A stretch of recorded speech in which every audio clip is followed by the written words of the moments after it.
The bitter to-and-fro was a marked contrast to 2015 when Morales won a landslide election victory riding a wave of anti-corruption sentiment stirred up by the CICIGs toppling of his predecessor Otto Perez Molina in a graft probe led by Velasquez.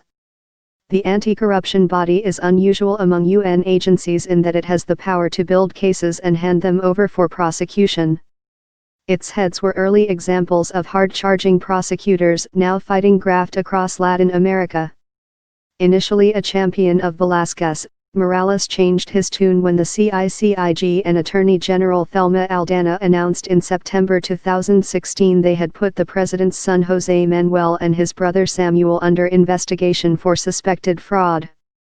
There was a close relationship between the president and the commissioner, Velasquez, but it definitely became distant at the time of the case against his brother and his son. "He's not the same person now he was a year ago," said former Health Minister Lucrecia Hernandez, who resigned on Sunday after Morales declared Velasquez a persona non grata. With the arrest of both his son and brother in January, his patience boiled over and Morales lashed out at some members of his government for their support of the CICIG, dubbing them traitors. 3 people who witnessed the scene said. "That's when the president said, 'I'll push him, Velasquez, out,'" recalled an official close to Morales who, like others in the article, spoke on condition they would remain anonymous.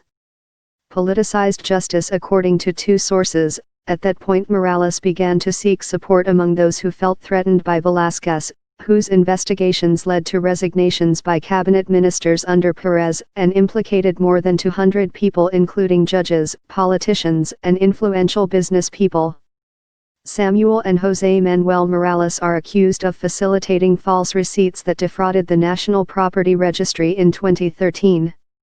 Samuel Morales has admitted helping his nephew as a favor but denied any wrongdoing. The president's office declined to comment.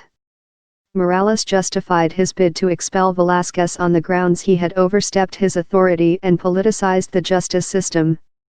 Trouble was brewing last month when officials leaked that Morales would ask UN Secretary General Antonio Guterres to replace Velasquez, a Colombian national, during a planned meeting in New York.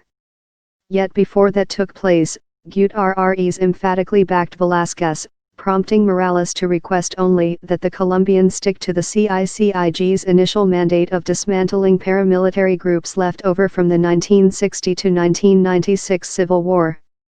Early on Sunday, he and his closest allies drew up the expulsion order and posted it at 6 a.m. without advance notice to the rest of the cabinet, the sources said. Though the Constitutional Court ruled in Velasquez's favor a few days later, the Colombians' troubles look far from over. Having ordered an investigation into all the main parties for their financing of the 2015 campaign, his enemies abound. Morales has been looking for support in the government from congressfolk, from mayors and governors who are afraid of Velasquez, and if they find a way of expelling him, they're going to try again, one of the sources said.